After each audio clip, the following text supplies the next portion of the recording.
அஜித் படங்கள் என்றால் எல்லாருக்குமே ஒரு இன்ப அதிர்ச்சியையும் ஆச்சரியத்தை கொடுக்கக்கூடியதான் அஜித் படம். அவருடைய வாய்ப்புகள் கிடைக்காதா என்று நமக்கு ஏக்கம் விடுவோம். அப்படி இருக்கையில் அஜித் படத்துக்காக ஒருவர் வாய்ப்பை தேடி சென்ற போது அவரை விரட்டி அடித்ததாக ஒரு தகவலை சொல்லியிருக்கிறார்கள். நிச்சயமாக இந்த தகவல் அப்பண்டமான ஒரு தகவலாக கருதப்படுகிறது. இப்பேற்பட்ட தகவலை நிச்சயமாக அஜித்குமார் ஏற்கவே மாட்டார். அவர் அப்படி நடந்து கொள்ளும் மனிதரும் கிடையாது. அதை பற்றி தான் நம்ம இந்த வீடியோல பேச போறோம். வாங்க வீடியோக்குள்ள போலாம்.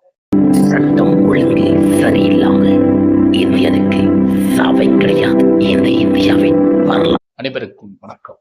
அஜித்தை பொறுத்தவரைக்கும் இப்பேற்பட்ட சில விஷயங்களை நமக்கு சொல்லி மாறாது. ஆனாலும் சில விஷயங்களை நமக்கு சொல்லும் போது நிறைய நமக்கு சிந்திக்கணும். ஏனென்றால் ஒரு புகழ்ச்சியின் உச்சியில் இருக்கும் ஒரு மனிதரை நமக்கு சில விஷயங்களாக தாழ்த்தப்படுகிறோம். அப்பேற்பட்ட மனிதனுக்கு எப்படி நமக்கு மதிப்பை குறைக்க வேண்டும், அவருடைய புகழை எப்படி கேள்விக்குறியாக மாற்ற வேண்டும், இப்படி என்று சில நந்திகள் செயல்படுவதை நமக்கு இன்றல்ல நெற்றல்ல சினிமாவின் இது ஒரு வழக்கமான செயலாக இருக்கிறது. நல்ல மனிதர்களை நமக்கு இங்கே உருவாக்க பார்க்கிறோம். ஆனால் நல்ல மனிதர்களை கெடுக்க பார்ப்பவர்தான் 100% இருப்பார்கள். ஆனால் நல்ல மனிதர்களை நல்லதான் நினைப்பவர்கள் 20% தான் இருப்பார்கள். அப்படி நீங்கள் எடுத்துக்கொண்டு இந்த விஷயத்தை மறந்து விடுங்கள்.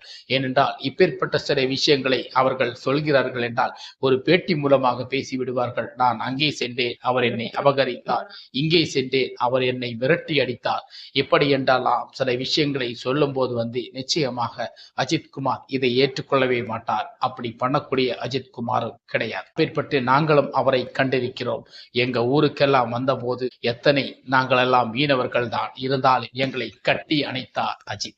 அப்பேற்பட்ட ஒரு விஷயமாக மக்களை மனதில் கொண்டு மதிப்புக்கூடிய ஒரு மனிதராக வாழக்கூடியவர் தான் அஜித். அப்பேற்பட்ட ஒரு மனிதனுக்கு பட வாய்ப்புக்காக சென்று என்னை விரட்டி அடித்தார் என்று சொல்வதை நம்புவதா இருக்கிறது?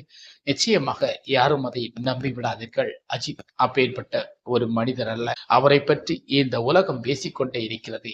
அந்த பேச்சுக்கு நமக்கு மதிப்பு கொடுக்கும் ஒரு சில பேர்கள் நந்திகள் அதில் செயல்பட்டு கொண்டு அஜித் இப்பேற்பட்டவர் அப்பேற்பட்டவர் என்று சொல்வதை நமக்கு நிச்சயமாக கருத்தில் எடுத்துக் கொள்ளாது.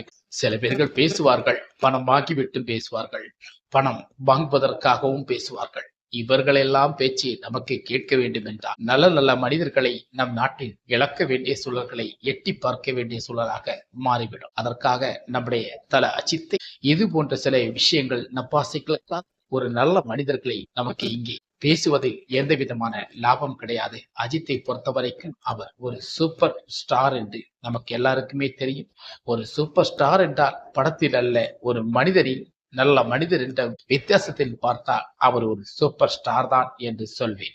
ஏனென்றால் அப்படித்தான் அவருடைய நடைமுறைகளும் அவருடைய இயக்கங்களும் அப்படித்தான் இருக்கிறது. அப்பேற்பட்ட மனிதரை நமக்கு தரை குறைந்து தரை தாழ்த்தி பேசுவதனால் நமக்கு என்ன லாபமும் கிடைக்க போறது கிடையாது. நல்லவர்களை உயர்த்தி பார்ப்பதுதான் இந்த நாட்டுக்கு பெருமை, மக்களுக்கு பெருமை என்பதை நான் உங்களுக்கு ஒரு ரசிகனாக அல்ல, சிறுகளுக்காகத்தான் இந்த வீடியோவை நான் உங்களுக்கு செலிப்ரேஷன் பண்றேன். ஓகே ஃப்ரெண்ட்ஸ், வணக்கம். சட்டம் ஒழுங்கு சரியில்லாம இந்தியனுக்கு சாவை கிடையாது. இந்த இந்தியாவின் வரலாறு.